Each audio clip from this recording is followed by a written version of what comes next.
নমস্কাৰ বাৰ্নিং টপিকলৈ স্বাগতম জনাইছো মই দীপক শৰ্মাই আজি বাৰ্নিং টপিক অকনমান ব্যতিক্ৰম ৰূপত আৰু আজি বাৰ্নিং টপিক যদি মই জানো যে এইখিনি পঢ়াৰ সময় আপোনাৰ সন্তানে যদি পঢ়ি আছে মই সৰুকৈ আপোনালোকক অনুৰোধ জনাম যে সন্তানকো টিভিৰ সন্মুখলৈ লৈ আহক প্ৰাগৰ সন্মুখলৈ পাৰে যদি লৈ আহক কাৰণ আগন্তুক যে 1 ঘণ্টাৰ যাত্ৰা থাকিব আপোনাৰ সন্তানৰ বাবে যথেষ্ট প্ৰয়োজনীয় হ'ব ই এক অনুপ্ৰেৰণাৰ উৎস হ'ব আপোনাৰ সন্তানৰ বাবে আৰু জীৱন সংগ্ৰামত কিদৰে মানুহ আগবাঢ়ি যাব পাৰে আমি সততে যিবোৰ কথা কওঁ যে বাধা আহিছে মই নোৱাৰিম নেকি আমাৰ ইমান আৰ্থিক অৱস্থা ভাল নহয় তেনে বহু প্ৰশ্নৰ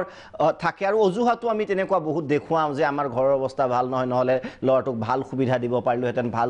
ভাল ছোৱালীজনীক ভাল সুবিধা দিব পাৰিলে ভাল মানুহ হ'ব পাৰিলেহেঁতেন এনেকুৱা বহু ধাৰণা বিভ্ৰান্ত ধাৰণা বুলি যদি কওঁ মই সেয়াও ভুল নহ'ব আমাৰ মনত থাকি যায় গতিকে এই ধাৰণা প্ৰতিটো ধাৰণাই আঁতৰ হ'ব আৰু একাংশ ছাত্ৰ ছাত্ৰী আছে যে আমুকটো নহলে পঢ়িব নোৱাৰো তামুকটো নহলে পঢ়িব নোৱাৰো এনেকুৱা বহু এক্সকিউজ লয় সকলো এক্সকিউজৰ উত্তৰ আজি পাব গতিকে আপুনি যদি অনুষ্ঠান চাই আছে আপোনাৰ সন্তান যদি পঢ়ি আছে আজি অন্তত 1 ঘণ্টাৰ বাবে হলেও পঢ়া টেবুলৰ পৰা উঠি অহাটো দৰকাৰী বুলি মই ভাবো মই বিশেষ কথা নকওঁ যেতিয়া কৈছিলোৱে যে আজি আমি তৰাবোৰ আকাশত সাধাৰণতে আপোনালোকে দেখিছে উজ্জ্বল জ্যোতিষ্কসমূহ জিলিকি থাকে কিন্তু তৰাই আজি কথা ক'ব আৰু জীৱনটো যে আমি দেখা কেৱল শ্বপিং মল আৰু ডাঙৰ ডাঙৰ স্কুল কেইখনমান নহয় জীৱনটো যে কেৱল ডাঙৰ ডাঙৰ ৰেষ্টুৰেণ্ট নহয় তাৰ মাজতো যে এনে বহু জীৱন আছে যিয়ে এতিয়া সুবাসিত হোৱাৰ সপোন পুহি ৰাখিছে আৰু জীৱনৰ প্ৰতিটো সংগ্ৰামৰ মাজেৰে আগবাঢ়ি যাব বিচাৰিছে বহু তেনেকুৱা তাৰকা আপোনালোকক মই চিনাকি কৰাই দিম আজি আৰু মই সময় নষ্ট নকৰি এতিয়া মই যাব বিচাৰিছো গুৱাহাটীৰ পৰা আৰম্ভ কৰিছো পল্লৱী বৰাৰ ওচৰলৈ যাম সাংবাদিক এগৰাকী তাৰকা বুলি কৈছো মই এগৰাকী ষ্টাৰৰ সৈতে পল্লৱী আছে আৰু এওঁৰ জীৱনৰ কাহিনী আপুনি জনাটো খুব প্ৰয়োজন হ'ব আৰু মই ভাবো যে কবিতা এই কলমানীজনীৰ নাম কবিতা আৰু এই কিশোৰীগৰাকীৰ জীৱনৰ যিটো কাহিনী জীৱনৰ যিটো সংগ্ৰাম সেয়া আপোনালোকে জানিব লাগিব আহক সকলোৱে মিলি অনুপ্ৰাণিত হওঁ আপুনিও হওক ময়ো হওক আপোনাৰ সন্তানো হওক আমাৰ এটা ভাল জীৱনৰ বাবে মই বিশেষ একো নকওঁ পল্লৱী সমগ্ৰ চিনাকিটো মই আপোনাৰ ওচৰত আহিব বিচাৰিছো আপোনাৰ পৰা আৰম্ভ কৰিছো চিনাকি কৰাই দিয়ক তাৰকা কবিতাৰ সৈতে হয় দীপক শৰ্মা আপুনি সঠিক উচ্চাৰণ কৰিছে তাৰকা আজি মই সৌভাগ্যৱান যে কবিতা নাথ নামৰ এইগৰাকী তাৰকাৰ সৈতে মই উপস্থিত আছোঁ জীৱন যুঁজৰ এগৰাকী সৈনিক আচলতে দৰিদ্ৰতা মেধা বা প্ৰজ্ঞাৰ কেতিয়াও অন্তৰায় হ'ব নোৱাৰে আৰু তাৰে প্ৰমাণ কৰি দেখুৱাইছে উচ্চতৰ মাধ্যমিক লগতে হাইস্কুল শিক্ষান্ত পৰীক্ষাত উত্তীৰ্ণ হোৱা দৰিদ্ৰ সীমাৰেখাৰ তলত থকা কেইগৰাকীমান ছাত্ৰ বা ছাত্ৰী আৰু তাৰ ভিতৰত কিন্তু কবিতা নাথ অন্যতম এইগৰাকী কবিতা নাথ মই চিনাকি কৰি দিছোঁ এগৰাকী খুব মেধাৱী সুখ্যাতিৰে এবাৰ হাইস্কুল শিক্ষান্ত পৰীক্ষাৰ এবাৰ HS অৰ্থাৎ উচ্চতৰ মাধ্যমিকৰ চূড়ান্ত বৰ্ষ তেওঁ পাছ কৰিছে খুব সুখ্যাতিৰে মই প্ৰাগ নিউজৰ সন্মুখত তেওঁক চিনাকি কৰাই দিছোঁ তেওঁৰ মাতৃ আছে চিন্তামণি নাথ এইগৰাকী কিশোৰীৰ যি জীৱন সংগ্ৰাম আচলতে জীৱন যুঁজ কৰিছে এইগৰাকী কিশোৰীয়ে আৰু সেই জীৱন যুঁজ কৰিবলৈ শিকাইছে সপোন দেখিবলৈ শিকাইছে সপোন সাৰ্থক কৰিবলৈ শিকাইছে তেওঁৰ মাতৃ চিন্তামণি নাথে আজি আমি যেতিয়া প্ৰাগ নিউজ এই স্থানত উপস্থিত হৈছোঁ এই স্থানত উপস্থিত হৈ মোৰ অনুভৱ হৈছে যে এইগৰাকী কৃষক আজি মই পাই সৌভাগ্যৱান মই প্ৰথমে তেওঁৰ সৈতে কথা পতাৰ আগতে তেওঁৰ ঘৰৰ কোঠালিটো মই দেখুৱাবলৈ চেষ্টা কৰিম মোৰ সহযোগী ফটো সাংবাদিক শ্যামলে দেখুৱাব এটা মাথো কোঠালিতেই এনেদৰে পঢ়িছে এনেদৰে অধ্যয়ন কৰি কবিতা নাথে আজি 82.8% পাইছে উচ্চতৰ মাধ্যমিকৰ চূড়ান্ত বৰ্ষত 4টা বিষয়ত লেটাৰ পাইছে লেটাৰ পাই তেওঁ এনেদৰে সুখ্যাতি অৰ্জন কৰিছে মই কবিতা নাথৰ ওচৰলৈ যাম প্ৰথমতে তোমাক প্ৰাগ নিউজৰ ফালৰ পৰা শুভেচ্ছা জ্ঞাপন কৰিছোঁ ইমান সুন্দৰ ৰিজাল্ট কৰিছা তোমাৰ কলেজখনলৈ লগতে তোমাৰ পৰিয়াল ওচৰ চুবুৰীয়ালৈ তুমি গৌৰৱ কঢ়িয়াই আনিছা কেনেদৰে সংগ্ৰামত তুমি অগ্ৰসৰ হৈছিলা যথেষ্ট সংগ্ৰাম কৰিব লগা হৈছে অলপ যদি প্ৰাগ নিউজৰ দৰ্শকসকলক কৈ দিয়া তেতিয়া বহু যিসকল এনেদৰে দৰিদ্ৰ সীমাৰেখাৰ তলত আছে তেওঁলোক আচলতে অনুপ্ৰাণিত হ'ব উৎসাহী হ'ব মনত এটা ইচ্ছা আছিলে ভাল ৰিজাল্ট কৰিবলৈ তো মায়ে যথেষ্টখিনি কষ্ট কৰিছে ময়ো কৰিছোঁ কলেজৰ পৰা যথেষ্টখিনি হেল্প কৰিছে স্কুলৰ পৰা বহুতখিনি হেল্প কৰিছে তো ময়ো কষ্ট কৰিছোঁ তো কষ্ট কৰিছা কিন্তু কষ্টখিনি কেনেকৈ কৰিছিলা তুমি এটা ৰুমৰ ভিতৰতে দেখিছিলোঁ যে কবিতা নাথৰ এখন সৰু টেবুল মই আপোনালোকক টেবুলখন দেখুৱাইছোঁ এইখনেই কিন্তু টেবুল আৰু পঢ়া টেবুল বুলিবলৈ নাই এইখনতে পঢ়িছে এইখনতে যিখিনি তেওঁ অধ্যয়ন কৰিব লাগে সেইখিনিতে কৰিছে গতিকে কষ্টখিনি আপোনালোকে নিজে অনুমান কৰি লওক কেনেধৰণৰ কষ্ট কৰিছে কেইটা বিষয়ত লেটাৰ পাইছা তুমি 4টা বিষয়ত কি কি Assamese education logic and philosophy আৰু পলিটিকেল চায়েন্স বাকীকেইটা বিষয়ত নাপালা হয়তো পাম বুলি আশা আছিলে আছিলে হয় 82.8% পাইছা ইয়াতকৈ বেছি পাম বুলি আশাবাদী আছিলে 85 পাম বুলি ভাবিছিলোঁ কিন্তু নাপালোঁ ডিষ্টিংশ্যন পাম বুলি আশা কৰিছিলোঁ প্ৰাণনিজৰ দৰ্শকসকল লগতে দীপক আপুনি নিজে অনুমান কৰক যে এই কোঠালিটোত পঢ়ি এখন পঢ়া টেবুল ভাল নাই এখন পঢ়া মেজ নাই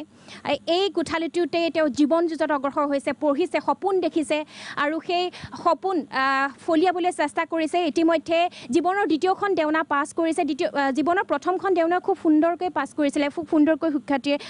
অৰ্জন কৰিছিলে মেট্ৰিকৰ ৰিজাল্ট কেনেকুৱা হৈছিলে কবিতাৰ ভালে আছিলে ফাৰ্ষ্ট ডিভিজন 69.5 পল্লৱী বহু কিন্তু তুমি অসুবিধা পাইছা বহু অসুবিধাৰ মাজেৰে তুমি এই সংগ্ৰাম আগবঢ়াইছা কি কি অসুবিধা পাইছিলা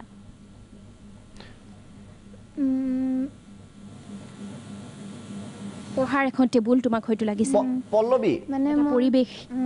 সেনেকুৱা ভাল পৰিৱেশ এটা নাই মানে পঢ়িবলৈ কিন্তু সেনেকৈ পঢ়িছোঁ পল্লৱী বেছি টাইম পঢ়িবলৈ পোৱা নাছিলোঁ যিখিনি টাইম পাইছিলোঁ সেইখিনি ভালদৰে পঢ়িছিলোঁ পল্লৱী হয় পল্লৱী মোক যদি শুনিব পাৰিছে মই সৰু প্ৰশ্ন এটা আপোনাক সুধিব বিচাৰিছোঁ আপোনাৰ জৰিয়তে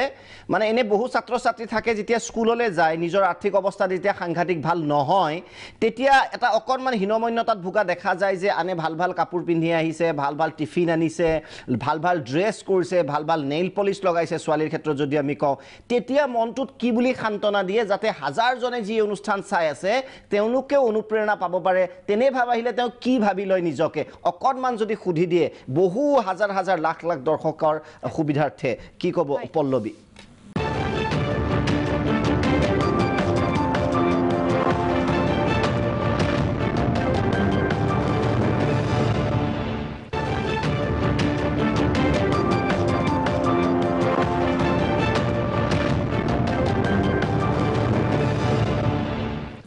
তুমিতো জীৱন যুঁজৰ মাজেৰে আগবাঢ়িছা যথেষ্ট অসুবিধা পাইছা কিন্তু নিজকে তুমি সদায় সৈমান নিয়াইছিলা যে মই এনেদৰে পঢ়ি এনেদৰে আগবাঢ়ি যাব লাগিব যেতিয়া তুমি স্কুল গৈছিলা তেতিয়া স্কুলত সুন্দৰ সুন্দৰ ড্ৰেছ পোছাক সুন্দৰ সুন্দৰ সাজ পোছাক পিন্ধি অহা ল'ৰা ছোৱালী দেখিছিলা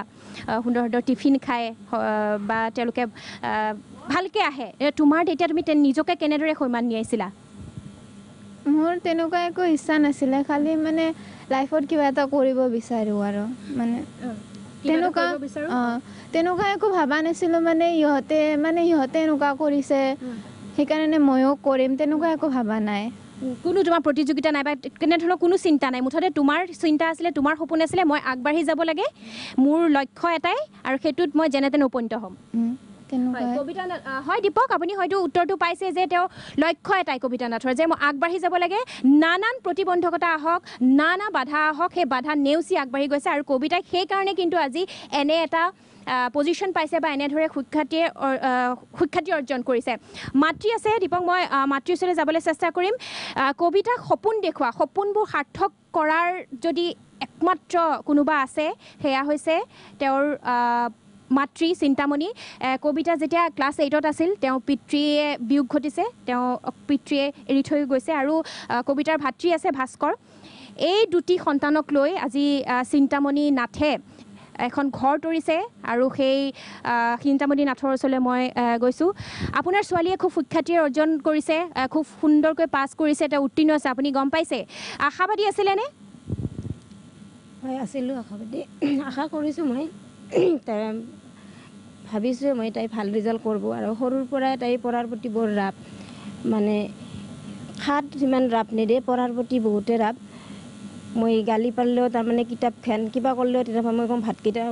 বনাম ৰ'বা অলপ পিছত বনাম এইখিনি মুখাস্ত কৰিব আছে এনেকৈ স্কুলত যাওঁ মইতো ৰাতিপুৱা 6:30 যাওঁ তাৰপিছত তাই সেনেকৈ থৈ যাওঁ ৰুমটো তাই উঠিব ৰুম চুম চাফা কৰিব বনাব মই যাওঁতে খালি 10 টকা দিওঁ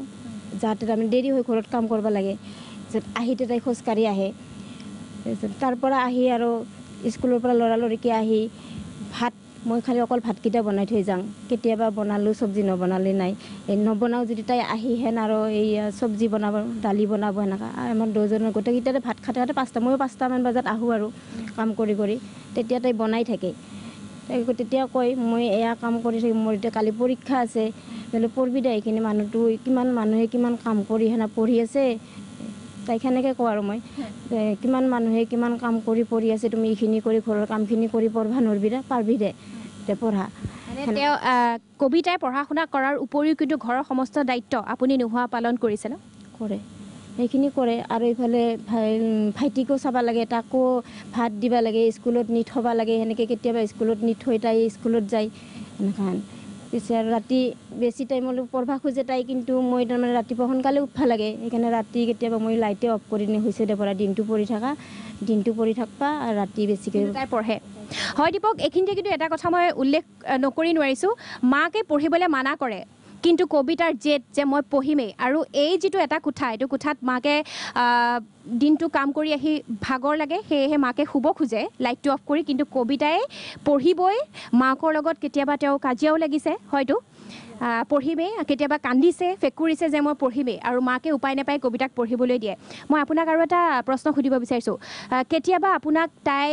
কিবা কথাত কিবা কয়নে যে এইটো লাগে সেইটো লাগে বেলেগ ছোৱালীক ইটো দিছে বেলেগ ল'ৰাক ইটো দিছে আপোনাক কেতিয়াবা তেওঁ ডিমাণ্ড দিয়েনে কয় যে মেট্ৰিক পাছ কৰি ছেকেণ্ড ডিভিজন পায় থাৰ্ড ডিভিজন পায় অমুকৰ মাকে তাইক মোবাইল দিছে মই ফাৰ্ষ্ট ডিভিজন লেটাৰো পালোঁ মোক মোবাইল এটা নিদিয়া নেটৰ পৰা ওলাব লাগে মই তেতিয়া কওঁ মোৰ বাইদেউ আছে নহয় এই মণিকা বাইদেউ কিবা দেই কিবা ওলাব লাগে মই পট কৰি বাইদেউৰ তাতে লৈ যাম নহয় মোবাইল কিয় লাগে এতিয়া মোবাইল এটা দিয়াৰ লগে 10,000 8,000 টকা লাগে এতিয়া মইতো সেনেকুৱা মোবাইল দিব নোৱাৰোঁ এনেকুৱা যেতিয়া তুমি ইনকাম কৰবি সৰু সুৰা এটা চাকৰি কৰবি আগতে পঢ়াখিনি যেনেকৈ নহওক কষ্ট কৰি পঢ়াখিনি পঢ় মই কিবা নেটত ওলাব লাগে কিবা ওলাব লাগে মই বাইদেউৰ পৰা ওলাই আনি দিম সেইটো তুমি আৰু আজি দ্বিতীয় দিন নক'বা সেনেকৈ ক'লে আপুনি ধৰক এণ্ড্ৰইড মোবাইল এটা আজিলৈকে আপুনি লৈ দিব পৰা নাই বা আপুনি ইচ্ছা প্ৰকাশ কৰা নাই ল'বলৈ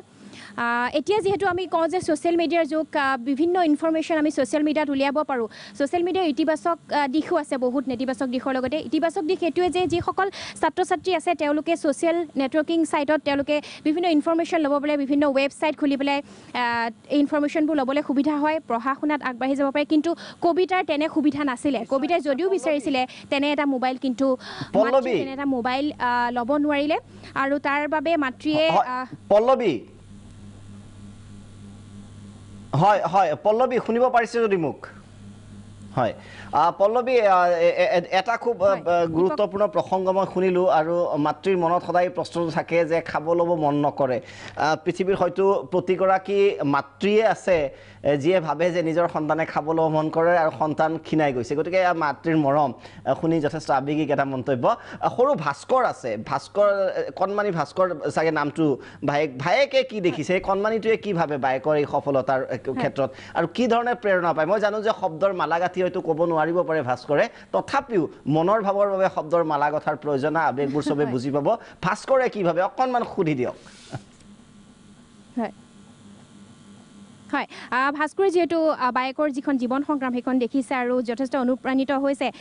বায়ে এইটো ইমান সুন্দৰকৈ উত্তীৰ্ণ হৈছে পাছ কৰিছে তুমি গম পাইছা আজি বাক কি ক'বা বায়ে যি পঢ়ে তোমাৰ পঢ়িবলৈ মন যায় তেনেধৰণে পৰীক্ষা পাছ কৰিবলৈ মন যায় মন যায় মন যায় বায়ে পঢ়ায় নে তোমাক পঢ়ায় কি পঢ়ায় অসমীয়া ইংলিছ পৰিৱেশ গণিত এইবিলাক পঢ়ায় সকলোবিলাক পঢ়ায় খুব সুন্দৰকৈ পঢ়ায় তুমি কি পঢ়ি আছা ক্লাছ 5 ক্লাছ 5ত পঢ়িছা হয় দীপক ক্লাছ 5ত পঢ়িছে আৰু ইতিমধ্যে তেওঁ কৈছে যে বায়ে পঢ়ায় বায়েকে খুব সুন্দৰকৈ তাইক পঢ়াই শুনায় আৰু কেতিয়াবা বাৰ লগত খেলিবলৈ মন যায় নে নাই বায়ে টাইম দিব পাৰেনে বাৰে বায়ে টাইম দিব নোৱাৰে খুব পঢ়ে ন বায়ে বায়ে খুব পঢ়ে কি পঢ়ি থাকে বায়ে চব যিবিলাক কিতাপ আছে চব পঢ়ে চব পঢ়ি থাকে একদম টাইম দিব নোৱাৰে হয় দীপক, আমাৰ ওচৰত কেইগৰাকীমান ওচৰ চুবুৰীয়া আছে যিয়ে আচলতে এই কবিতা নাথ আৰু চিন্তামণি নাথৰ জীৱন সংগ্ৰাম দেখিছে, জীৱন যুগত যেনেদৰে অগ্ৰসৰ হৈছে সেই জীৱন সংগ্ৰামখিনি দেখিছে, সেই জীয়া বাস্তৱ কাহিনীখিনি দেখিছে। মণিকা বাইদেউ আছে, যথেষ্ট চিন্তামণি নাথক সহায় কৰে মণিকা শৰ্মা। মই এইখিলা আহিলে আপোনাক ভাল পাম, মই আপোনাৰ ওচৰত কিছু কথা জানিবলৈ চেষ্টা কৰিম। আপুনি বহু বছৰৰ পৰা জড়িত হৈ আছে এই পৰিয়ালটোৰ লগত, আপুনি জড়িত, সুখ দুখ সকলোবিলাক আপুনি জানে, বিভিন্ন সুবিধা অসুবিধাৰ কথা আপুনি গম পাই আহিছে।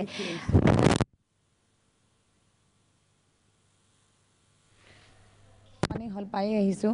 তেওঁ মানে যিখিনি কৰিছে তেওঁ লোকৰ ঘৰত কৰি পেলাই যিখিনি কৰাইছে জানো। আৰু দুটা ল'ৰা ছোৱালী তেওঁ পঢ়াব লাগে, ছোৱালীজনী পঢ়াৰ প্ৰতিও গোটেই সমস্তখিনি মানে তেওঁৰ গুৰুত্বখিনি দেখিছোঁ। আৰু বেছিকৈ তেওঁ যদিও তেখেতে ঘৰে ঘৰে কাম কৰে, তেখেতৰ মানে খুবেই বেছি আগ্ৰহী পঢ়াৰ প্ৰতি। আৰু দেখিছোঁ সকলো মানে বহুত কাম কৰা মানুহতকৈ তেওঁৰ মানে মই বস্তুখিনি দেখিলোঁ, তেওঁৰ পঢ়াৰ গোটেই ইনফৰমেশ্যনখিনি তেওঁ য'ৰ পৰাই নহওক যেনেকৈ নহওক, অকল স্কুলৰ শিক্ষাখিনিয়েই নহয় বা কম্পিউটাৰ বা আৰ্ট শ্ৰেণী তেনেকুৱা বাকী সেই গোটেইখিনি তেওঁ ইনফৰমেশ্যনবিলাক কালেক্ট কৰি থাকে। আৰু প্ৰত্যেকটো হেৰিতে তেওঁ অৱশ্যে আমাৰ ঘৰখনত এবাৰ মোক জনায় আৰু মানে আমি জানো আৰু যে এনেকুৱা বাইদেউ কি কৰোঁ। এতিয়া তাই যেতিয়া মেট্ৰিক পাছ কৰিলে তেতিয়াও তাই মেট্ৰিকৰ ৰিজাল্টখিনি খুবেই ভাল। তাৰপিছত তেতিয়া কৈছে কিহত দিয়াৰ কথা, কৈছে আৰ্টছ দিয়া। তাই পিছলৈ খুবেই ভাল। মাক কেতিয়াও বিচলিত নহয়, মাক সদায় আগবাঢ়ি গৈ আছে, হয়, কেতিয়াও বিচলিত হ'ব নাই, যদিও আৰ্থিকভাৱে বিচলিত হোৱা নাই তাৰমানে। আৰু তেখেতৰ খুব ইচ্ছা তাৰমানে যে বাইদেউ মইতো পঢ়িব নোৱাৰিলোৱেই, মোৰ নিচিনাকৈ যাতে তাই লোকৰ ঘৰত বাচন ধুই খাবলগীয়া নহয়, গতিকে মই সেইটোৱে বিচাৰোঁ। মই কৈছোঁ তুমি তেনেকৈ কৰা, কাৰণ কাম যিহেতু চবেই কৰে, তুমি কৰি যোৱা, তাইক খুবেই ভাল ছোৱালী, তেনেকৈয়ে তাই মানে অগ্ৰসৰ হ'ব, আগবাঢ়ি গৈছে। আৰু তেনেকৈয়ে তাই মেট্ৰিকতো খুবেই ভাল ৰিজাল্ট কৰিলে। তাই MEBTৰ সময়তো মই পাইছোঁ, MEBTও পাইছে। তাৰোপৰি আনহাতে যেতিয়া বেলতলা হাইস্কুলখনত তাই পঢ়ি থাকে, বাকী আনহাতে যিখিনি মানে এক্সামিনেশ্যন আছে কম্পিটিটিভ, সেইখিনিতো মই গম পাওঁ, কিবা কিবি এক্সামবিলাকত তাই পাৰ্টিচিপেট কৰে। তাই দেখিছোঁ যিটো এক্সামত তাই পাৰ্টিচিপেট কৰে, প্ৰত্যেকটো এক্সামতে বাইদেউ কবিতা সেইটোত ফাৰ্ষ্ট হ'ল, প্ৰত্যেকটো। তেনেকুৱাতে পাইছোঁ। আৰু তাৰপিছত গৈ এতিয়া হায়াৰ ছেকেণ্ডেৰী যিটো ৰিজাল্ট দিলে, সেইটোত তাৰমানে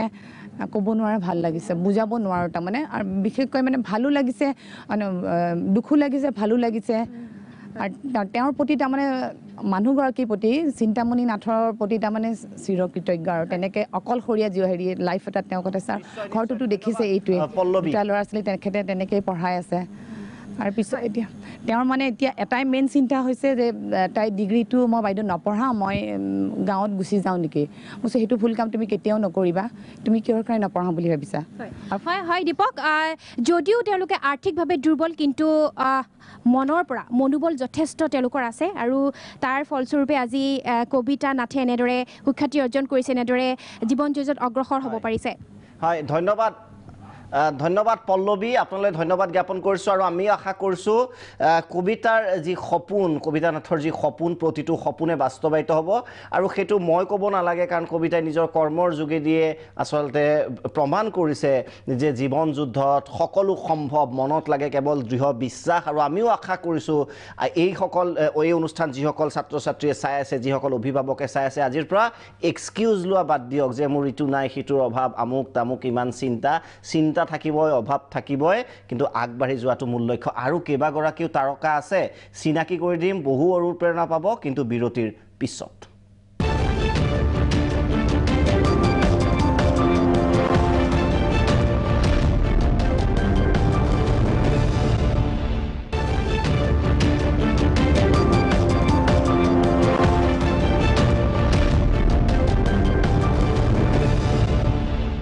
উভতি আহিছোঁ বিৰতিৰ পিছত। আজি কৈছোঁ যে তাৰকা কেইগৰাকীমানক আমি চিনাকি কৰাই দিম আপোনাৰ সৈতে। আৰু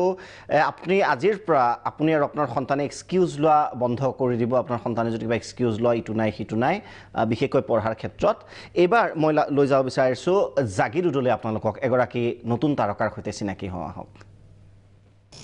হয় দীপক, যি সদ্য ঘোষিত যি উচ্চতৰ মাধ্যমিকৰ যি চূড়ান্ত পৰীক্ষা আছে, এই চূড়ান্ত পৰীক্ষাত সুখ্যাতিৰে তেওঁ উত্তীৰ্ণ হৈছে নগাঁও কাগজ কলৰ এগৰাকী ছাত্ৰী। তেওঁ 5টা যি বিষয় আছে, এই 5টা বিষয়ত তেওঁ লেটাৰসহ তেওঁ 87.2% লৈ তেওঁ অতি সুন্দৰকৈ তেওঁ পাছ কৰা বুলি আমি ইতিমধ্যে আমি জানিব পাৰিছোঁ তেওঁ হৈছে সেই ছাত্ৰীগৰাকী হৈছে তিলোত্তমা শইকীয়া আমি তিলোত্তমা শইকীয়াৰ সৈতে কথা পাতিবলৈ চেষ্টা কৰিম আৰু ইয়াৰ লগতে মই এটা কথা ক'ব বিচাৰিছোঁ যি বিগত যি নগাঁও কাগজখন জাগিৰৰ যি নগাঁও কাগজখন আছে 28 মাহেৰে কিন্তু দৰমহা নাই আৰু এই 28 মাহে দৰমহা বঞ্চিত তেওঁৰ পিতৃয়ে কিমান কষ্টৰে তাইক যে শিক্ষা মানে অৰ্জন কৰাইছিলে সেই সম্পৰ্কে মই জানিব বিচাৰিম তিলোত্তমা শইকীয়াৰ পৰা তুমি কেনেধৰণে পঢ়া শুনা কৰিছিলা বাৰু তোমাৰ কাৰণ দেউতাৰ লোকৰ 28 মাহে দৰমহা নাছিল হয় বহুত কষ্ট হৈছিল পঢ়া শুনা কৰিবলৈ গাড়ী ভাড়াটো বহুত দিগদাৰ হৈছিল টিউচন কৰিছিলোঁ 3টা ল'ৰা ছোৱালী আৰু বাকী স্কুলৰ ছাৰ বাইদেউসকলে যথেষ্ট সহায় কৰিছিল ফাৰ্লি ছাৰে মোক 2 বছৰ ফ্ৰীকৈ পঢ়াইছিল আৰু ছাৰ বাইদেউসকলেও এক্সট্ৰা কোচিং ক্লাছ লৈছিলে যাৰ বাবে ইমানখিনি পাবলৈ সক্ষম হ'লোঁ সিমানখিনি আৰু ইমান ঘণ্টা ধৰি পঢ়া নাছিলোঁ আগৰবাৰ পঢ়িছিলোঁ ৰেগুলাৰ পঢ়িছিলোঁ যিখিনি পঢ়িছিলোঁ ভালকৈ পঢ়িছিলোঁ দিনটোত 5 ঘণ্টা 6 ঘণ্টা এনেকৈয়ে পঢ়িছিলোঁ কোন কলেজৰ পৰা আছিলে তুমি শিক্ষাটোত গোপীনাথ শৰ্মা জুনিয়ৰ কলেজ ক্ষেত্ৰী তুমি 5টা লেটাৰ পাইছা হয় পাৰ্চেণ্টেজটো 87.2%। তোমাৰ দেউতাই ক'ৰবাত ধৰক তেনেকুৱা ধৰণৰ দিন হাজিৰা বা তেনেকুৱা ধৰণৰ কিমান কষ্ট হৈছিলে তোমাৰ গোটেই যি পঢ়াৰ খৰচসমূহ তেখেতে যোগান ধৰিব পাৰিছিলনে বাৰু হয় প্ৰথম আগতে পেপাৰ মিল চলি থাকোঁতেতো একো অভাৱ অনুভৱ হ'ব দিয়া নাছিলে কিন্তু যেতিয়া 28 মাহ এতিয়া 3 বছৰে হ'ব দৰমহা নাই হয় অভাৱ অনুভৱ কৰিছিলোঁ কিন্তু দেউতাহঁতে সিমানখিনি অভাৱ অনুভৱ হ'ব দিয়া নাছিল কাৰণ পঢ়াটো যিহেতু ধৰি ৰাখিব লাগিছিল আৰু দেউতাহঁতৰ কষ্ট হৈছিল বুজি পাওঁ কিন্তু দেউতাহঁতে কষ্টকৈ পঢ়ালে আৰু লগতে যিহেতু কলেজৰ পৰাও যথেষ্টখিনি সহায় পালোঁ সেনেদৰে পঢ়িলোঁ আৰু এতিয়া তোমাৰ ভৱিষ্যত কি পৰিকল্পনা আছে তুমি কি পঢ়িবা বা তেনেকুৱা এতিয়া বিকম কৰিম বুলি ভাবিছোঁ এখন ভাল কলেজত বিকম কৰাৰ মন আছে কিন্তু এতিয়া যিহেতু দৰমহা নাই মিলৰ আৰু মিলটোও নাই চলা সেইবাবে নাজানো এতিয়া ভৱিষ্যতে কি পঢ়িম ঠিক নাই আৰু হয় নিশ্চয়কৈ এতিয়া যি বিগত যি 28 মাহে যি নগাঁও কাগজকলৰ যি দৰমহা নাই কাৰণ তেওঁৰ পিতৃ এতিয়া দিন হাজিৰা কৰে আৰু তেওঁৰ লক্ষ্য হৈছে বিকম কৰা কিন্তু ভৱিষ্যতে তেওঁ সেই শিক্ষা অৰ্জন কৰিব পাৰিবনে নাই সেয়াহে এতিয়া এক লক্ষণীয় বিষয় হৈ পৰিছে মই তেখেতৰ পিতৃ শৰৎ শইকীয়া আছে আমি তেখেতৰ পৰা আমি জানিব বিচাৰিম যে কেনেধৰণে তেওঁৰ ছাত্ৰীগৰাকী তেওঁৰ যি কন্যা আছে এই কন্যাৰ শিক্ষা দিবৰ কাৰণে তেওঁ চেষ্টা কৰিছিল বা কেনেধৰণে খৰচ বহন কৰিছিলে মই যেতিয়া পেপাৰ মিল বন্ধ আছিল 28 মাহ দৰমহা তেতিয়া আমি কি কৰিছিলোঁ অ'ত হাজিৰা য'তে যেনেকৈ পাইছিলোঁ কৰিছিলোঁ কেতিয়াবা কাৰোবাৰ ঘৰত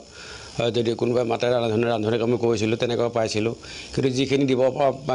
ছোৱালীক দিব লাগিছিলে সেইখিনি দিব পৰা নাই আগৰ তুলনাত বহু কষ্ট কৰি তাই পঢ়া শুনা কেৱল অহা যোৱা 40 টকা এটা মই কিবা কৰি হ'লেও মই দিছিলোঁ তথাপিও ভাইটিহঁতো আছিলে সিহঁতেও সহায় কৰিছিলে এইখিনি তাৰপৰা এটা মোৰ এনেকুৱা কপাল ভাল আছিল এই শুক্ৰাম ভৰালী ছাৰে যোৱা তেওঁ মাৰ্কশ্বিট চাই মেট্ৰিকতো তাই 4টা লেটাৰলৈ পাছ কৰিছিলে 83 কিমান পাৰ্চেণ্টলৈ পাছ কৰিছিল ছাৰে চাই পেলাই মোৰ ঘৰুৱা ইনকাম আছিলে প্ৰায় 70-80 হাজাৰ সেইখিনি ছাৰে চাই কৰি পেলাই দেখিলে তেওঁ গোটেই ফ্ৰী এডমিশ্যন দিলে আৰু টিউশ্যন দিবলৈ নোৱাৰিলেও পইচা অসুবিধাৰ কাৰণে লগৰ গোটেই কেইজনী আছে টিউশ্যন ল'লে তাই দিব নোৱাৰিলে কৈছিল দিওঁ মোক টিউশ্যন এটা ইংলিছ একাউণ্টে টিউশ্যন দিলে ভাল আছিলে মই টান পাইছোঁ বোলো মই ক'ৰ পৰা দিম মই এতিয়া উত্তৰ হাজিৰা কৰি মেলি সেনেকৈ আনিছোঁ এইকেইটা পইচা দেখোন নাতেই হয়তো কেতিয়াবা সপ্তাহত 2 দিন কাম কেতিয়াবা 3 দিন কাম এনেকুৱা ধৰণৰ কৈ সেইকেইটা আমি নাখাই নাব হ'লেও তাক আমি কম তাক অহা যোৱা ভাড়াটো দিছিলোঁ এতিয়া ভৱিষ্যতে তেওঁৰ পঢ়াৰ আশা আছে কিন্তু কি মানে কেনেদৰে পঢ়াব আপোনাৰ যিহেতু আপোনাৰ দৰমহাই নাই যে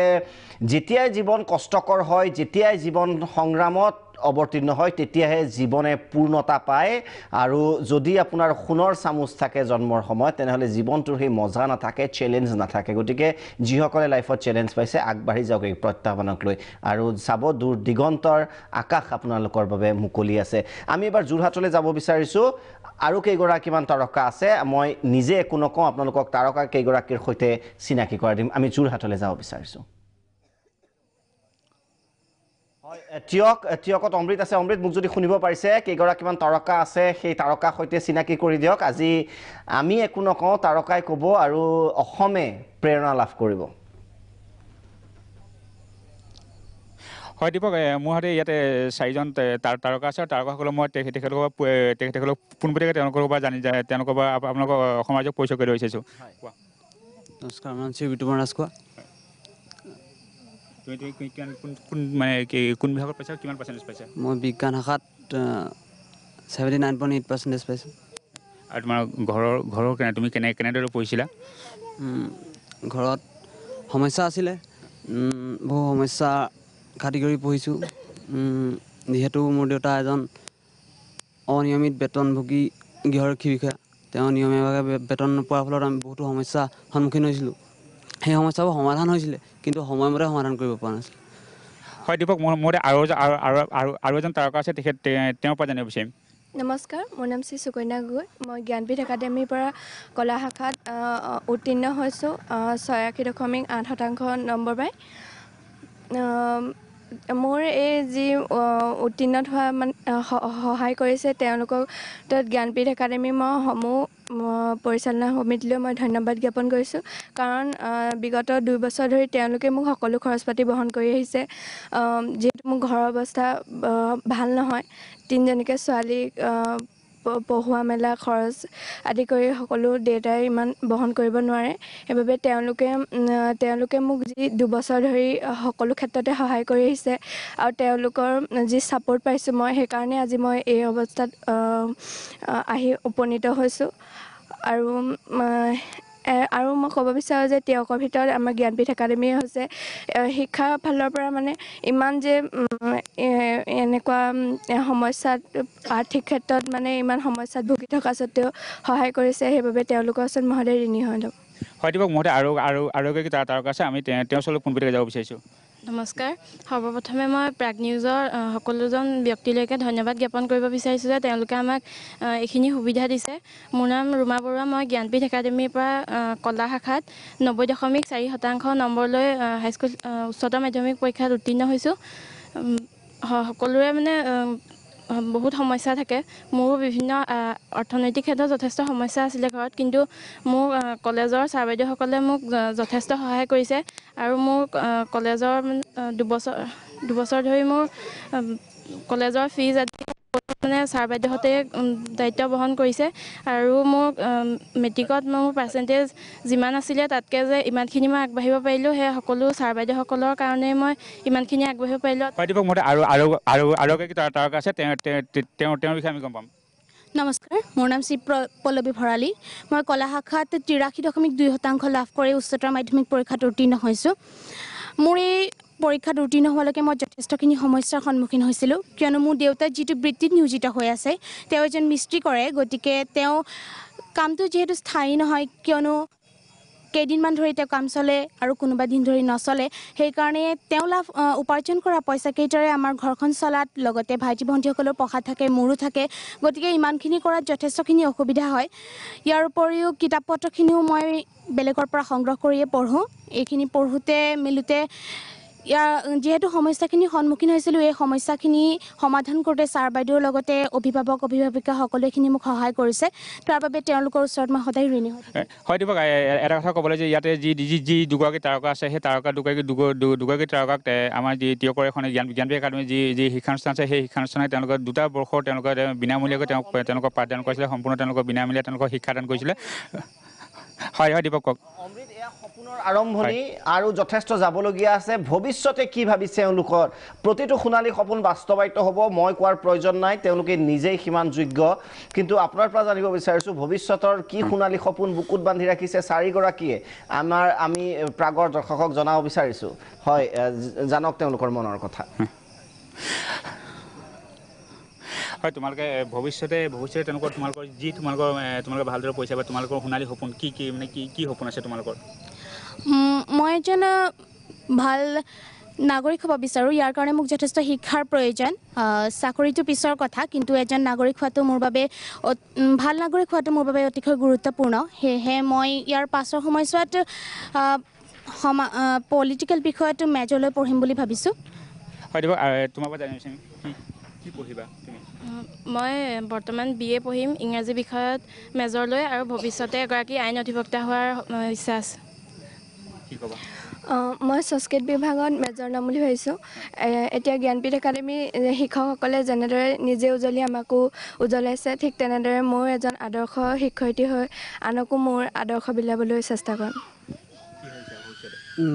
মই এজন শিক্ষক হ'ম বুলি ভাবিছোঁ যিহেতু শিৱসাগৰ মহাবিদ্যালয় জয়সাগৰৰ পৰা মই হায়াৰ ছেকেণ্ডেৰী পাছ কৰি আহিছোঁ সেইখন মহাবিদ্যালয়তে মই ৰাসায়ন বিজ্ঞান বিষয়ত সন্মানীয় বিষয় হিচাপে লৈ প্ৰথম সন্মানীয় বিষয়ত নাম লগাব বিচাৰিছোঁ শিক্ষক হ'ম বুলি ভাবিছোঁ যিজন লাগে উচ্চমানৰে হওক বা নিম্নমানৰে হওক এজন শিক্ষক হৈ সমাজত পোহৰ বিলাব বিচাৰিছোঁ হয় দীপক এটা কথা ক'ব লাগিব যে যি সময়ত আমি প্ৰতিগৰাকী ছাত্ৰ ছাত্ৰীৰ ওচৰলৈ যাওঁ ছাত্ৰ ছাত্ৰীৰ কাষলৈ যাওঁ তেখেতলোকে সাধাৰণতে কোৱা হয় যে তেখেতে ডক্টৰ হ'ব বা ইঞ্জিনিয়াৰ হ'ব বা কিন্তু ইয়াত এওঁলোকৰ যি চাৰিগৰাকী তাৰকা আছে তাৰকাগৰাকী তিনিগৰাকী কিন্তু তেওঁলোকে জনাইছে যে তেওঁলোকে শিক্ষক হোৱা তেওঁলোকে মনত বাসনা পুহি ৰাখিছে দীপক হয় মই নিজেও যিহেতু এজন অধিবক্তা এগৰাকী অধিবক্তা হোৱাৰ সপোন পুহি ৰাখিছে কিহৰ বাবে অধিবক্তা হ'ব বিচাৰিছে অকণ সুধি দিব নেকি আৰু অকণমান পোহৰটো চাগে কম আছে অকণমান চাই দিয়ে যাতে তেওঁলোকৰ তাত শ্বেডোটো নপৰে অমৃত ঠিক আছে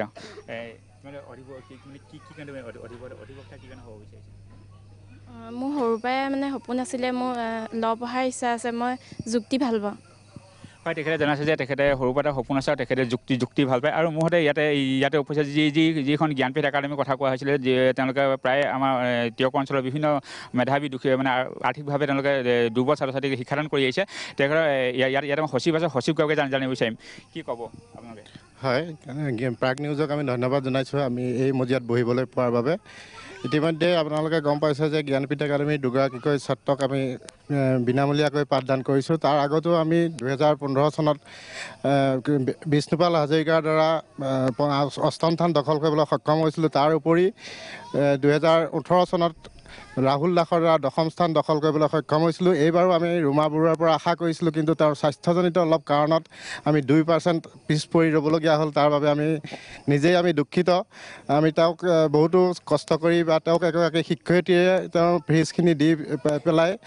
অপেক্ষা বৰা নামৰ কম্পিউটাৰ শিক্ষকগৰাকীয়ে তেওঁ ফিজখিনি দি পেলাই আমাৰ বিদ্যালয়ত পঢ়ুৱাই আছিলে আমি এই টিয়ক অঞ্চলৰ এই বছৰ আমি বহুখিনি ছাত্ৰ ছাত্ৰীক ৰেহাই দিছোঁ এই মুহূৰ্তলৈকে প্ৰায় 2,20,000 টকাৰ আমি ৰেহাই মূল্যত আমি ছাত্ৰ ছাত্ৰীসকলক পাঠ দিম আমি টিয়কৰ হয় দীপক তেখেতে জনাইছে যে তেওঁলোকে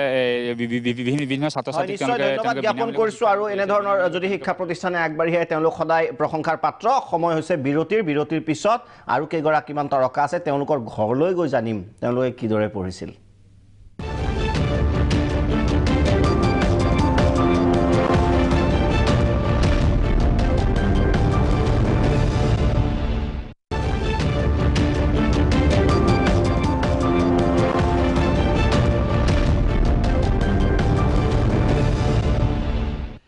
আহক এবাৰ যাওঁ গোৰেশ্বৰলৈ এজন তাৰকাৰ সৈতে চিনাকি হওঁ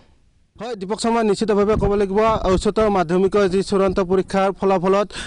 ওদালগুৰি জিলাৰ আনেৰিঘাট সমীপৰ সাৰেংগাঁৱৰ পৰা 85% নম্বৰ লৈ উত্তীৰ্ণ হৈছে নীলোৎপল চহৰীয়া আৰু নীলোৎপল চহৰীয়াৰ ঘৰত মই উপস্থিত আছোঁ আৰু নীলোৎপল চহৰীয়াৰ যি ঘৰৰ অৱস্থা সেয়া পোনপটীয়াভাৱে মোৰ সহযোগী কিছু দৃশ্য দেখুৱাবলৈ অনুৰোধ কৰিছোঁ প্ৰথমে নীলোৎপল চহৰীয়াৰ যি দৃশ্য সেই দৃশ্য মোৰ সহযোগীয়ে দেখুৱাই আছে ভিতৰৰ অংশ দেখুৱাম এয়া হৈছে নীলোৎপল চহৰীয়াৰ পৰিয়ালৰ দৃশ্য আৰু যি নীলোৎপল চহৰীয়াই কিদৰে এই পৰিয়ালটোৰ পৰা এই ঘৰৰ পৰা কিদৰে পঢ়ি 85% নম্বৰ লাভ কৰিছে এটা ঘৰতে যি চৰকাৰী এটা আৱাসগৃহ লাভ কৰিছিলে সেই চৰকাৰী এটা আৱাসগৃহ লাভ কৰি এইদৰে এটা ঘৰতে তেওঁলোকে খাই খুৱাই আৰু পঢ়ে এইদৰে তেওঁ 85% নম্বৰ লাভ কৰিছে আৰু বিভিন্ন ধৰণৰ যি সুবিধা আছিলে সেই সুবিধাৰ পৰা কিন্তু কোনো লাভ নকৰাৰ কাৰণে হয়তো তেওঁ যি ফলাফল সেই ফলাফলত কিছু হ্ৰাস পাইছে আৰু বহু লোক আছে স্কুলৰ শিক্ষক শিক্ষয়িত্ৰী আছে আৰু ৰাইজ আছে কিন্তু পোনপ্ৰথমে মই নীলোৎপলৰ পৰা জানিব বিচাৰিম কি ক'বা যি হাইস্কুল শিক্ষান্ত পৰীক্ষা উচ্চতৰ মাধ্যমিক শিক্ষান্ত পৰীক্ষা তুমি 85% নম্বৰ লৈ উত্তীৰ্ণ হৈছা এই যি সফলতা এই সফলতাৰ আঁৰত কোন কোন আছে বুলি ভাবা কি ক'বা এই সফলতাৰ আঁৰত পোনপ্ৰথমে মোৰ মা বিষ্ণুদী কনিষ্ঠ মহাবিদ্যালয়ৰ শিক্ষক শিক্ষয়িত্ৰীসকল আৰু ওচৰ চুবুৰীয়া ৰাইজকে মই ক'ম কি কেনেকৈ পঢ়িছিলা কি হোৱাৰ মন আছে মই দিনৰ দিনটো আনৰ ল'ৰা ছোৱালী পঢ়াই তাৰ পৰা পোৱা বেতনেৰে নিজে পঢ়াৰ লগতে খোৱা যোগাৰ কৰিব লাগিছিল পঢ়াৰ কাৰণে যিখিনি সুবিধা লাগে সেইখিনি মই সময়মতে পোৱা নাছিলোঁ কাৰণ ঘৰৰ আৰ্থিক অৱস্থা মোৰ যথেষ্ট শোচনীয় দেউতা সৰুতে ঢুকাইছিল মই তেতিয়া তৃতীয় শ্ৰেণীত আছিলোঁ আৰু তেতিয়াই দেউতাই মোক এৰি থৈ গৈছিল কিমান নম্বৰ পাইছিলে কোনটো ছাবজেক্টত মই অসমীয়াত পাইছিলোঁ 91 ইংলিছত পাইছিলোঁ 66 ইকনমিক্সত 59 এডুকেশ্যনত 95 পলিটিকেলত 93 আৰু মাতি আছে আপোনাৰ পৰা জানিব বিচাৰিম আপোনাৰ ল'ৰাক কেনেদৰে পঢ়াইছিলে বা কেনেদৰে সুবিধা দিব লাগিছিলে সেয়া দিব পাৰিছেনে নাই মই একো সুবিধা দিব পৰা নাই মই দিনটো হাজিৰা কৰি আহি গধূলা তাক মই কি সুবিধা দিম গতিকে বহুত দুখ কষ্টৰ মাজেৰে সি ডাঙৰ হৈছে নিজে পঢ়ি আমাকো পঢ়িছিল সি নিজেও পঢ়া খৰচ আনিছিল আৰু দেউতাক নোহোৱা ল'ৰা কিমান কষ্ট সকলোৱে জানে তথাপিও মই ইমানখিনিলৈ আনি পঢ়ালোহি কিন্তু ইয়াৰ পিছত মই তাক আৰু আগুৱাই নিব নোৱাৰিম কিন্তু তাৰ পঢ়াৰ প্ৰতি বহুত আগ্ৰহ গতিকে ৰাইজে যদি কিবা সহায় সহযোগিতা কৰে তেতিয়াহ'লে নিশ্চয় মই সি আগবাঢ়ি যাব পাৰিব যিখিনি ফলাফল লাভ কৰিলে ইয়াৰ আৰু কোনে সহায় কৰিছে বা কেনেদৰে আগবাঢ়িছে যিখিনি ফলাফল সি বৰ্তমান দেখুৱাইছে সেইখিনি তাৰ ওচৰ চুবুৰীয়া ৰাইজৰো অৰিহণা আছে আৰু তাৰ নিজৰ পৰিয়ালৰো অৰিহণা আছে নিশ্চয়কৈ আৰু গাঁৱৰ লোক আছে মহাবিদ্যালয়ৰ শিক্ষক শিক্ষয়িত্ৰী আছে তেওঁলোকৰ পৰা জানিম কিন্তু অধ্যক্ষ আছে মই আপোনাৰ পৰা জানিব বিচাৰিম কি ক'ব নীলোৎপল চহৰীয়া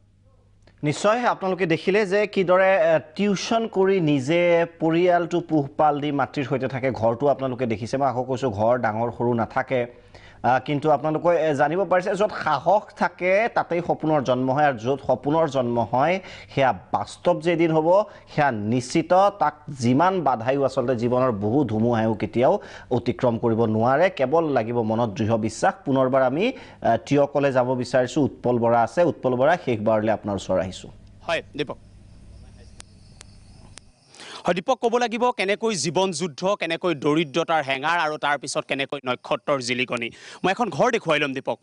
এই ঘৰখন আপুনি চাওক এই কাঠি বাঁহৰ যিখন ঘৰ এই ঘৰখন য'ত দিনত ৰ'দ দিলে ভিতৰলৈ সেই ৰ'দৰ পোহৰ যায় আৰু বৰষুণ দিলে ভিতৰত চৰিয়া পাতি পেলাই পানী টুকিবলগীয়া এটা পৰিৱেশ ইয়াৰ পৰা ওলাই গৈছে পল্লৱী আৰু পল্লৱীৰ দৰেই আজি যি চাৰি নক্ষত্ৰ যি চাৰি প্ৰজ্ঞা আমাৰ লগত বহি আছে সকলোৱে জীৱনৰ যিটো যুদ্ধ দৰিদ্ৰতাৰ যিখন যুদ্ধ এই যুদ্ধৰ লগত তেওঁলোকে যুদ্ধ জয় কৰিছে আৰু যি তেওঁলোকৰ যিটো বিদ্যাৰ যাত্ৰা এই যাত্ৰাত কিন্তু কোনোদিন তেওঁলোকে হেঙাৰ আহিবলৈ দিয়া নাই কোনো ধৰণৰ স্পীড ব্ৰেকাৰ তেওঁলোকে আহিবলৈ দিয়া নাই তাৰ পৰিৱেশ তেওঁলোকে ইতিমধ্যে দেখুৱাইছে মই সদৌ অসম ছাত্ৰ সন্থাৰ ওচৰলৈ যাম আকৌ আহিম নক্ষত্ৰ চাৰিজনৰ ওচৰলৈ এখন যুদ্ধ আপোনালোকে কেইবাজনৰো ইতিমধ্যে দায়িত্ব লৈছে এই যিটো দাৰিদ্ৰতাৰ মাজত যুদ্ধ আৰু তাৰ পিছত তেওঁলোকৰ যিটো নক্ষত্ৰক আৰু জিলিকাবৰ বাবে যিটো প্ৰয়াস এইটোৰ ওপৰত কি ক'ব এটা চমুকৈ মই প্ৰথমে আজি প্ৰাগ চেনেলৰ সমূহ কৰ্তাক আমি সদৌ যোৰহাট জিলা ছাত্ৰ সন্থাৰ আন্তৰিক শুভেচ্ছা আৰু অভিনন্দন জনাইছোঁ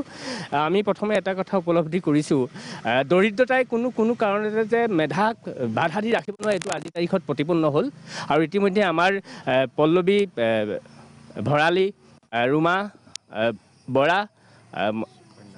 সুকন্যা গগৈ আৰু বিতুপন ৰাজখোৱা চাৰিজন আমাৰ কীৰ্তিমান ছাত্ৰ ছাত্ৰী ইয়াত বহি আছে তেওঁ দৰিদ্ৰতাই তেওঁলোকক বাধা দিছে কিন্তু তেওঁলোকক কিন্তু সেই দৰিদ্ৰতাৰ বাধা দি আগবাঢ়ি গুচি গৈছে তেওঁলোকে কাৰ দায়িত্ব লৈছে ইতিমধ্যে আমি টিয়ক চন্দ্ৰকমল বেজবৰুৱা মহাবিদ্যালয় অধ্যক্ষ আৰু তেওঁৰ ৰেক্টৰৰ লগত আলোচনা কৰা হৈছে স্নাতক পৰ্যায়ৰ দুগৰাকী ছাত্ৰীক আমি অধ্যয়ন কৰাৰ যিটো প্ৰয়োজনীয় ব্যৱস্থা আমি আমি ছাত্ৰ সন্থাই দায়িত্ব গ্ৰহণ কৰিছোঁ ইতিমধ্যে আমি দুজন বিজ্ঞান শাখাত জ্ঞানপীঠ একাডেমীত ইতিমধ্যে নামভৰ্তিৰ ব্যৱস্থা কৰা হ'ল আমি আশা কৰিছোঁ সমগ্ৰ অসমত আৰু তাৰ লগে লগে এটা কথা আমি এই চেনেলৰ যোগেদি আমি চৰকাৰক এটা আহ্বান জনাব বিচাৰিছোঁ ইতিমধ্যে চৰকাৰে যে ছাত্ৰ ছাত্ৰীসকলক নামভৰ্তিৰ নামত যিটো ফ্ৰী ব্যৱস্থা কৰিছে কিন্তু আজিৰ তাৰিখত কিন্তু অসম চৰকাৰে সেই পুঁজি মুকলি কৰি দিয়া নাই কিন্তু অধ্যয়ন কৰিবৰ কাৰণে স্নাতক পৰ্যায়ৰ যিসকল ছাত্ৰ ছাত্ৰী অধ্যয়ন কৰিব হায়াৰ ছেকেণ্ডেৰী অধ্যয়ন কৰিব কিন্তু কলেজ য'লৈ যায় কিন্তু তেওঁলোকে বিনামূলীয়াকৈ অধ্যয়ন নামভৰ্তি কৰিব নোৱাৰিব সেইকাৰণে অসম চৰকাৰক আজি প্ৰাগ চেনেলৰ যোগেদি অসমৰ মাননীয় মুখ্যমন্ত্ৰী আৰু শিক্ষামন্ত্ৰীক এটা কথা আমি আহ্বান জনাব বিচাৰিছোঁ তেওঁলোকে যি চৰকাৰক বিনামূলীয়াকৈ ছাত্ৰ ছাত্ৰী পঢ়োৱাৰ যিটো ব্যৱস্থা সেই ব্যৱস্থাৰ যিটো পুঁজি তৎকালীনকৈ মুকলি কৰিব লাগে আৰু এই কথাটো ইতিমধ্যে আমি আমাৰ যিগৰাকী বিধানসভাৰ অধ্যক্ষ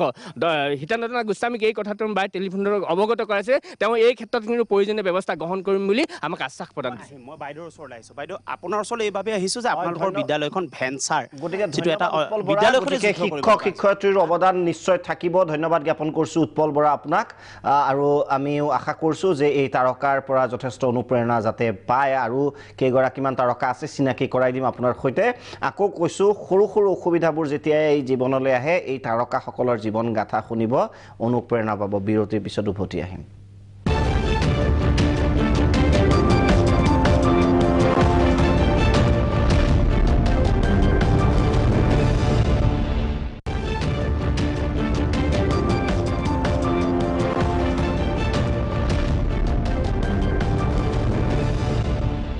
উভতি আহিছোঁ বিৰতিৰ পিছত পুনৰ উৎপত্তিসকলে যাব বিচাৰিছোঁ 4 গৰাকী তাৰকা আছে উৎপলৰ সৈতে উৎপল পুনৰ আপোনাৰ ওচৰলৈ আহিব বিচাৰিছোঁ আহক আমিও এই অনুপ্ৰেৰণাৰ সাক্ষী হওঁ 4 গৰাকী তাৰকাৰ সৈতে উৎপল হয় দীপক অকমান সময় মই যুৱ ছাত্ৰ পৰিষদ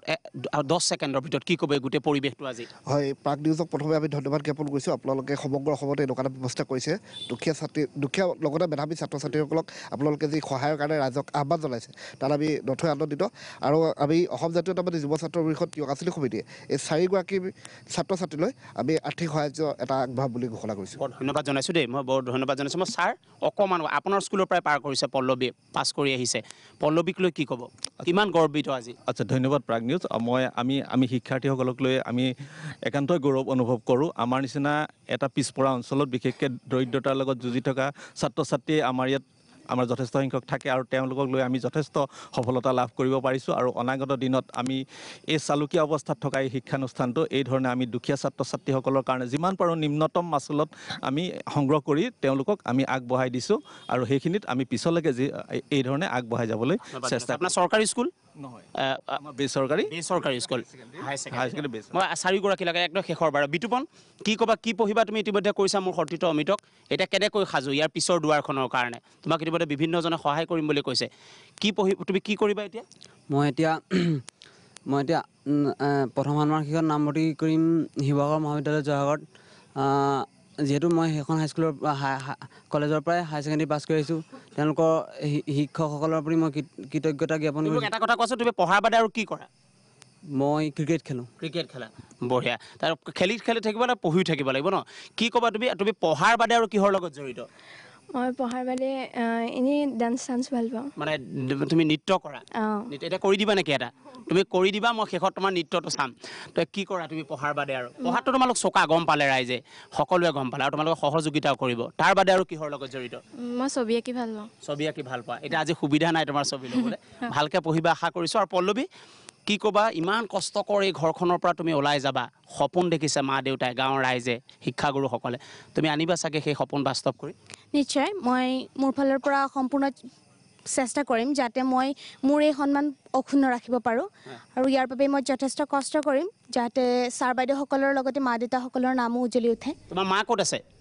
আপুনি মাক ন আপোনাক দেখুৱালে নাই আমাৰ আপুনি অকণমান আগলৈ আহক এইগৰাকী মাতৃ আৰু এইগৰাকী মাতৃয়ে মাকৰ আচলৰ তলত ডাঙৰ হৈ আজি পল্লৱী বা অন্যান্যসকলে এনেধৰণে যুদ্ধ কৰিছে দীপক আৰু আজিৰ দিনটো অত্যন্ত গৌৰৱান্বিত তেওঁলোকে যে প্ৰাক পৰিয়ালৰ লগত তেওঁলোক একাত্ম হৈছে আৰু সকলো আহিছে একেখন চোতাললৈ মই পুনৰবাৰ কৈছোঁ এনেকুৱা দৰিদ্ৰতাৰ লগত যুদ্ধ কৰি বহু ছাত্ৰ ছাত্ৰী ইয়াৰ পৰা ওলাই গৈছে উৎপল ধন্যবাদ জ্ঞাপন কৰিছোঁ গতিকে মাতৃক আপোনালোকে দেখিলে গৌৰৱ বোধ কৰিব প্ৰতিগৰাকী পিতৃ মাতৃ আৰু নিজৰ সন্তানৰ সাফল্যত নিজৰ পিতৃ মাতৃতকৈ হয়তো আন কোনেও গৌৰৱ বোধ কৰিব নোৱাৰে আৰু সেয়াই হ'ল গোটেই জীৱনৰ যি সাফল্যৰ মূল মন্ত্ৰ বিৰতিৰ পিছত উভতি আহিম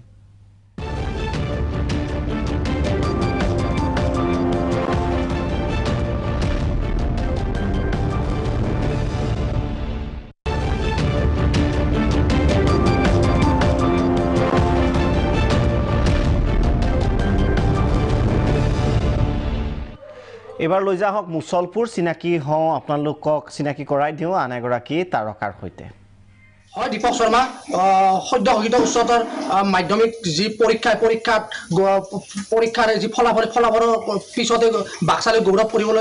কঢ়িয়াই আনিবলৈ সক্ষম হৈছে দুগৰাকী ছাত্ৰী আৰু মই এই দুগৰাকী ছাত্ৰীৰ বৰ্তমান বাসগৃহত উপস্থিত আছোঁ আৰু যি দুগৰাকী ছাত্ৰী অতিকৈ দৰিদ্ৰ কাৰণ মাক আৰু যি দেউতাকে দিন হাজিৰা কৰে আৰু মাকে কেতিয়াবা জব কাৰ্ডলৈ যায় আৰু দুগৰাকী ছাত্ৰী ক্ৰমে কাশ্মীৰী দাস আৰু চিত্ৰলেখা দাস তেওঁলোকে বাক্সা ছাৰ যি চৰাইমাৰী জ্ঞানদীপ একাডেমী যি বিদ্যালয়ৰ পৰা হ'ল তেখেতসকলে হ'ল পৰীক্ষাত অৱতীৰ্ণ হৈছিল আৰু মোৰ লগত হ'ল ইতিমধ্যে কাশ্মীৰী দাস আছে উপস্থিত তুমি কেনেকুৱা ধৰণৰ ফলাফল ষ্টাৰ লৈ পাছ কৰিছোঁ মই মোৰ শতাংশ 82.6 আৰু মোৰ 4টা ছাবজেক্টত গীতা আছে তোমাৰ কি পঢ়াত কিবা অসুবিধা হৈছিল নেকি পঢ়াত অলপ আৰ্থিকভাৱে অলপ অসুবিধা হৈছিলোঁ মোৰ দেউতাই এজন সাধাৰণ খেতিয়ক আৰু মায়ে হাজিৰা কৰে অলপ আৰ্থিকভাৱে অলপ অসুবিধা হৈছিল তুমি কিমান সময় ধৰি পঢ়িছিলা মই ক্লাছ চলি থাকোঁতে 3-4 ঘণ্টা পঢ়িছিলোঁ আৰু টেষ্টৰ পাছত 6-7 ঘণ্টা পঢ়িছিলোঁ আৰু ভৱিষ্যতে কি হোৱাৰ আশা আছে তোমাৰ ভৱিষ্যতে মোৰ এজন SCS হোৱাৰ ইচ্ছা আছে হয় এতিয়া তুমি চৰকাৰক কিবা ক'বা নেকি যিটো আৰ্থিকভাৱে তুমি দুৰ্বলতা তোমাৰ লগত যিহেতু মই আৰ্থিকভাৱে দুৰ্বল ঘৰৰ গতিকে চৰকাৰৰ পৰা অলপ সহায় পালে ভাল হয় যিগৰাকী কাশ্মীৰী দাসৰ আমি মন্তব্য ল'লোঁ এইমাত্ৰ তেখেতে কৈছে কি যিহেতু তেখেতসকলৰ গতিকে আগুৱাই যাওক কাশ্মীৰী আৰু আমি এবাৰ আপোনালোকক তামোলপুৰলৈ লৈ যাব বিচাৰিছোঁ বৰ্তমান উপস্থিত আছোঁ বাস্কা জিলাৰ তামোলপুৰ মহকুমাৰ দ্বাৰকুছিৰ এগৰাকী মেধাৱী ছাত্ৰ বিশেষভাৱে সক্ষম দিব্যাংগ মেধাৱী ছাত্ৰ ঋতুৰাজ দাসৰ মোৰ বাসগৃহত মই উপস্থিত আছোঁ এইবাৰ উচ্চতৰ মাধ্যমিক বিদ্যালয়ত ঋতুৰাজে কটন বিশ্ববিদ্যালয়ৰ পৰা তেওঁ প্ৰথম বিভাগত উত্তীৰ্ণ হৈছিল বুৰঞ্জী বিষয়ত 93 নম্বৰ লাভ কৰি তেওঁ শীৰ্ষত আছিল আৰু মই তেওঁৰ এই বাসগৃহত মই উপস্থিত আছোঁ আৰু মই এতিয়া মোৰ ভিডিঅ'জনক মই আগবাঢ়ি যাবলৈ মই অনুৰোধ জনাইছোঁ তেওঁ যিটো ৰুমত তেওঁ পঢ়া শুনা কৰে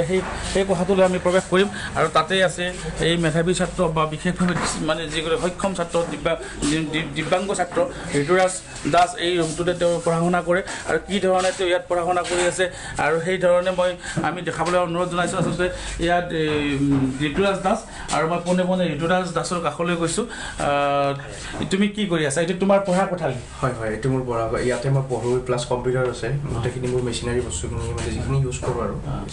সেইখিনি ইয়াতে আছে তুমি কম্পিউটাৰ নিজে ব্যৱহাৰ কৰা হয় কম্পিউটাৰ নিজে ব্যৱহাৰ কৰোঁ তুমি কি ব্যৱহাৰ কৰা নিজে মই কম্পিউটাৰ ইউজ কৰোঁ আপোনাৰ স্কেনাৰ এটা আছে তাৰমানে আপোনাৰ যিখিনি নৰ্মেল বুক হয় সেইখিনি স্কেন কৰি পেলাই আপোনাৰ কম্পিউটাৰত বহিবৰ কাৰণে ইজি হয় তুমি কি ধৰণে পঢ়া শুনা কৰা অকণমান কৈ দিবা নেকি পঢ়া শুনা মানে মোৰ আপোনাৰ হাইস্কুললৈকে পূৰা ব্ৰেইল পদ্ধতিত পঢ়িছিলোঁ এইখন মোৰ ব্ৰেইল বুকছ আপোনালোকক দেখাবৰ কাৰণে গতিকে বিশেষভাৱে দিব্যাংগ এগৰাকী কিশোৰৰ সৈতে চিনাকি হ'লোঁ আৰু এই অনুষ্ঠানৰ পৰা মই বিদায় ল'ম কেইগৰাকীমান তাৰকাৰ সৈতে দেখা আপোনালোকক চিনাকি কৰাই দিলোঁ চিনাকি এইবাবেই কৰাই দিলোঁ কাৰণ মই আকৌ আৰম্ভণিতে যিটো কৈছিলোঁ আকৌ সেইটোৰে শেষ কৰিম যে যদি জীৱনত কিবা এটা ভবা হয় যদি মনত দৃঢ়তা থাকে তেনেহ'লে বাধা